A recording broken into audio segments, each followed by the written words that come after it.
Since last November, the crypto market has been in a slow decline. As a result, most coins and tokens have lost all of their 2021 gains, and Terra's recent collapse chucked a whole bucket of fuel on the fire. With so much uncertainty inside and outside the crypto market, it's probable that more pain lies ahead. This, of course, has many wondering when this brutal bear market will end. So today, I'm going to examine the current state of the crypto market, analyze the different dimensions of the crypto market cycle, assess when the bull market could come back, and how high crypto could go in the long term. Music.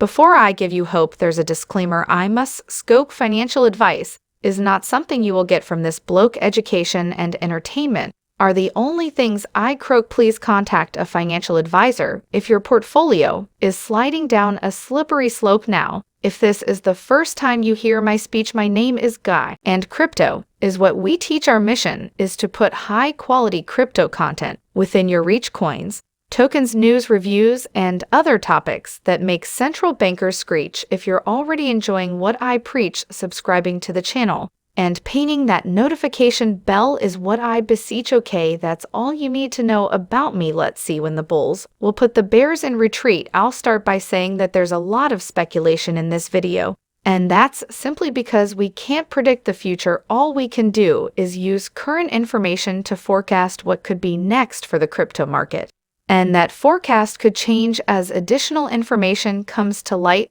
So with that said, the first step to forecasting what comes next for the crypto market is figuring out where it is now. Although it's almost certain that crypto is in a bear market, the fact of the matter is that this is still debatable. That's because there isn't a clear definition of what a crypto bear market actually is. For reference, a 20 drawdown from all-time highs is the bear market benchmark for stocks. More on that in a moment. Now, obviously, if we applied the same benchmark to cryptocurrencies, then many, if not most of them, would be in a bear market every other week, even during what is otherwise a clear crypto bull market. A more logical bear market benchmark for cryptocurrency would be the long-term price trend, specifically lower lows in price, and especially for BTCs. That's because altcoins are heavily correlated to BTC. The problem with that benchmark is that we've seen the crypto market suddenly resume a bullish trend after BTC made multiple lower lows, most notably last May. In the months that followed, almost every altcoin went on to make new all-time highs,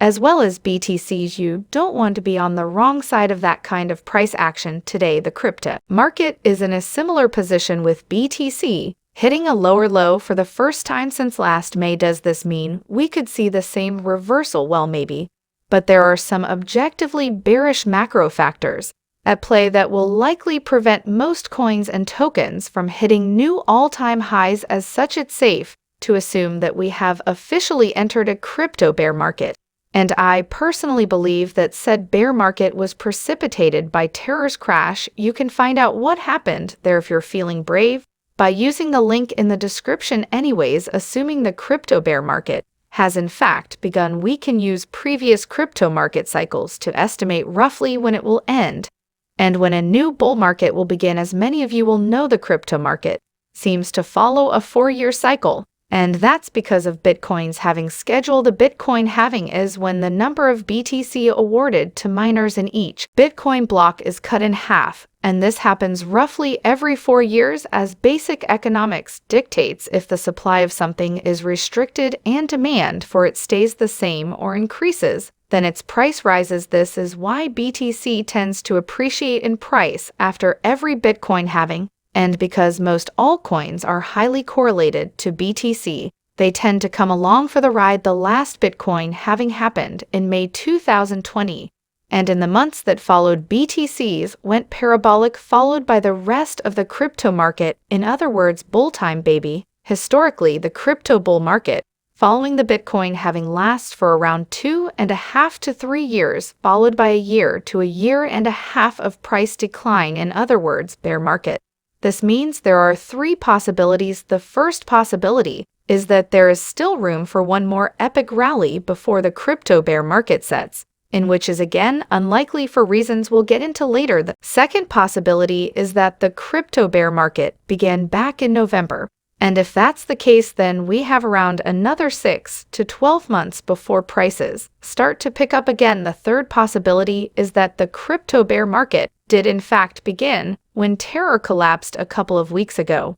And if that's the case, then we have another 12 to 18 months of bear market ahead of us. Now, this third possibility seems to be the most likely, and that's because the next Bitcoin halving is roughly 2 years away. Until then, BTC could fall by up to 50% from its current price point, specifically down to 20K. However, this all assumes that the 4-year crypto market cycle is still correct. And this has been called into question by many experts, especially after the famous Bitcoin stock to flow model was invalidated. Link in the description if you want to learn more about that stock to flow model. Anyhow, if you're wondering why Bitcoin stock to flow model was invalidated, the short answer is institutional investors during the last bull market BTC became a part of many institutional portfolios. This is thanks to the approval of institutional investment vehicles, such as Bitcoin Futures ETFs and the like. On that note, the approval of the first Bitcoin Futures ETF in late October wasn't far off from signaling the top for BTCs, which came in early November. I'm pointing this out because the listing of Bitcoin futures on the Chicago Mercantile Exchange in December 2017 basically marked the top for BTC back.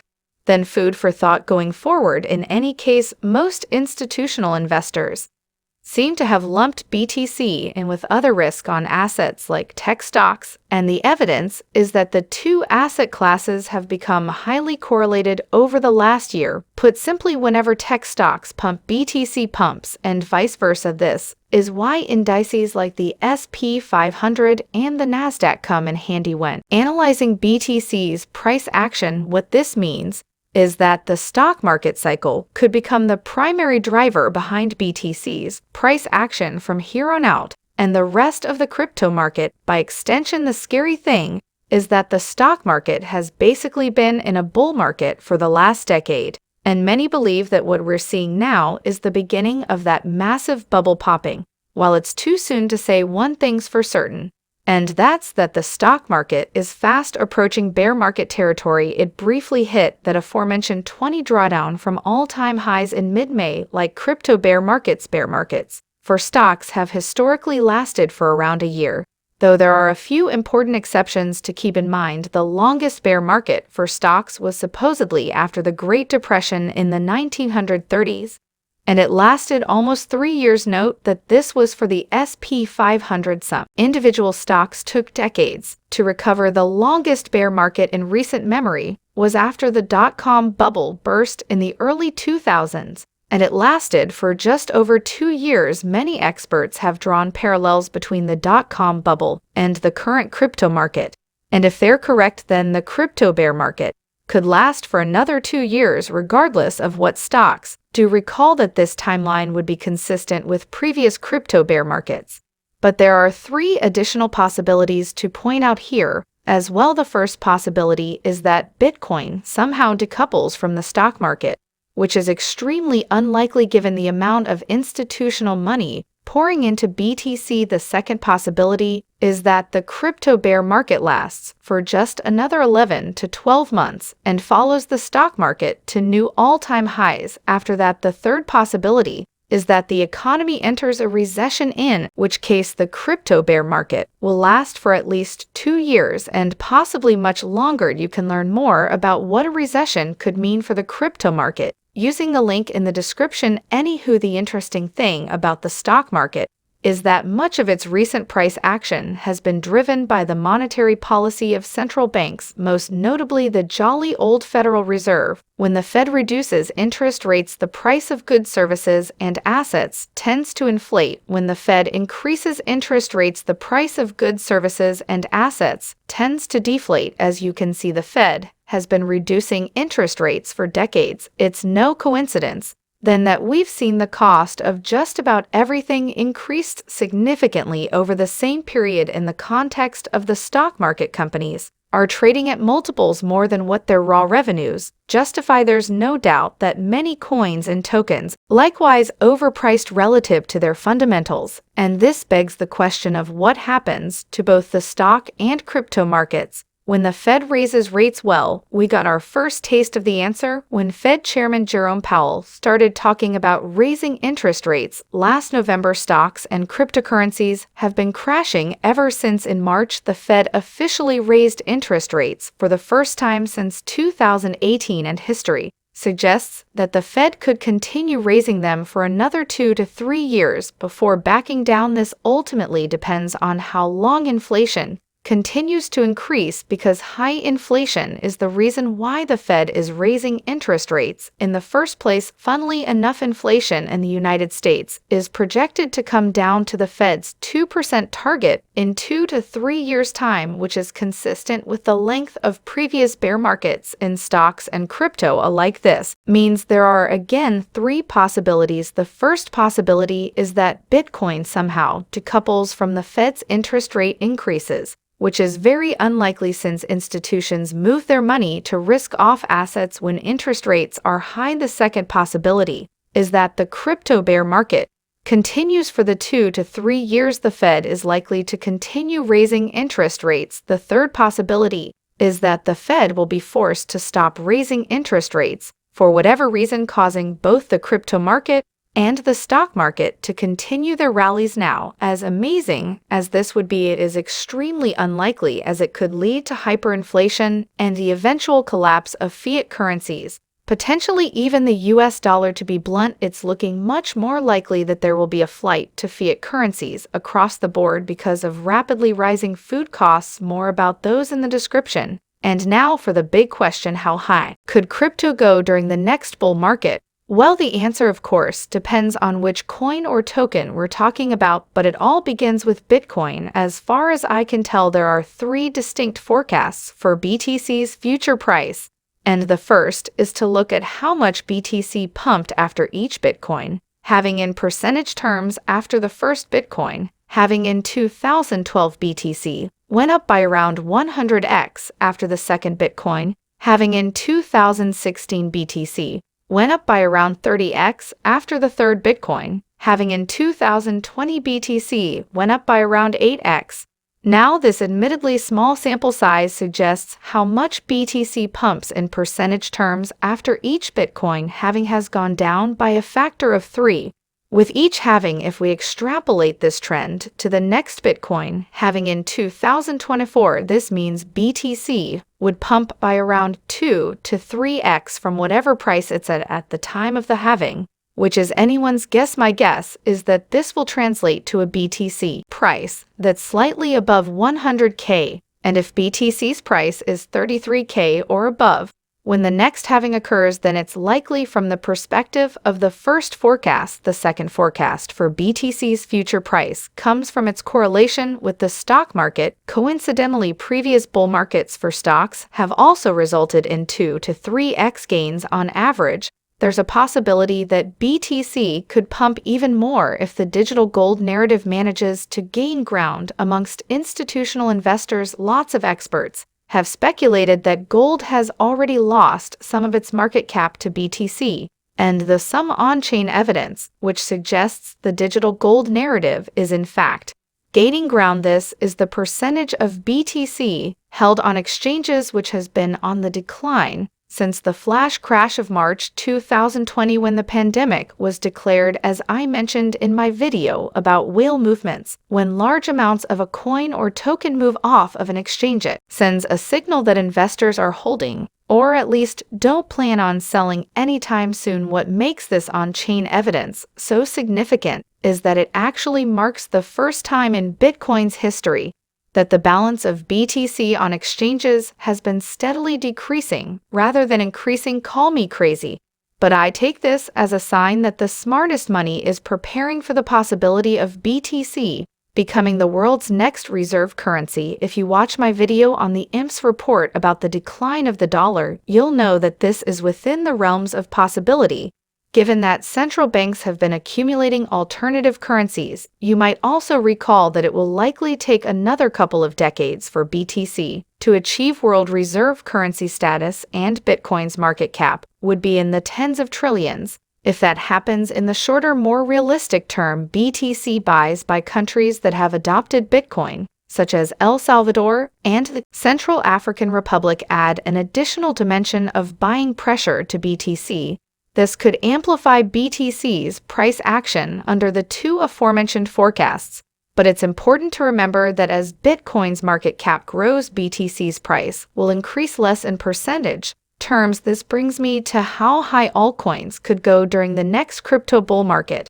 And I hope you'll forgive me for not analyzing all 20,000 of them. I also regret to inform you that I can't give you the forecasts for the cryptocurrencies that are likely to see the largest gains in percentage terms. That's because these cryptocurrencies are highly speculative tokens, most of which probably don't even exist. Yet what I can say for certain is that institutions became very interested in altcoins during the most recent bull market, specifically smart contract cryptocurrencies, and apparently select DeFi tokens too. This is evidenced by all the exchange-traded products for altcoins that were introduced over the last year. I reckon it's reasonable to assume that the assets under management of these institutional investment vehicles are a de facto indicator of how interested institutions are in each altcoin. Data from Just ETH reveals that besides Bitcoin, ETH for the Binance Smart Chain, Ethereum, Tron, Solana, Cardano, Ripple, Polygon, Tezos, and Avalanche had the most assets under management. It is therefore possible that these cryptocurrencies could see even more institutional investment when the next crypto bull market comes around. Some of these altcoins could even become lumped in with BTC as part of institutional portfolios.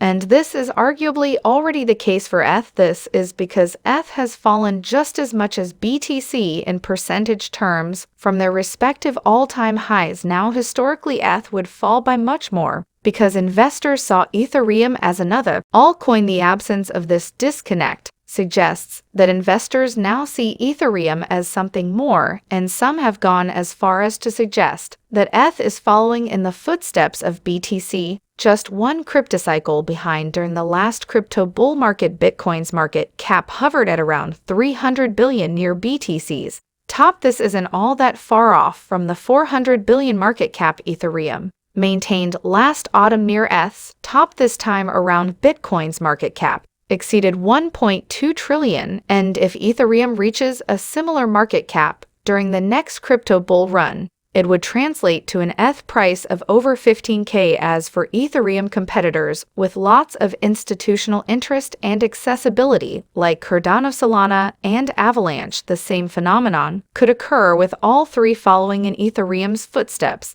This would give all three cryptocurrencies market caps in the hundreds of billions. You can calculate what that means for ADA, Sol, and AVAX. It's important to stress, though, that this is for the next crypto bull market in 2025. I must also reiterate that these price predictions are based on speculation upon speculation, and I must admit that they're unlikely to be met because all these crypto projects are Ethereum competitors. This means that they're fighting for the same pool of developers, users, and investors. And I would go as far as to say that this division of resources among Ethereum competitors is why ETH didn't hit 10K. It's also one of the reasons why Ethereum might not flip Bitcoin by market cap anytime soon, and you can find out what that would mean for BTC and ETH if it happens using the link in the description. And that's all for today's video about when the current crypto bear market could end. If you found it helpful, smash that like button to help me out. If you want to make sure you don't miss the next video, subscribe to the channel and ping that notification bell. If you've already seen every video this channel has to offer, head on over to Coin Bureau Clips for more awesome crypto content. If you'd like to learn about crypto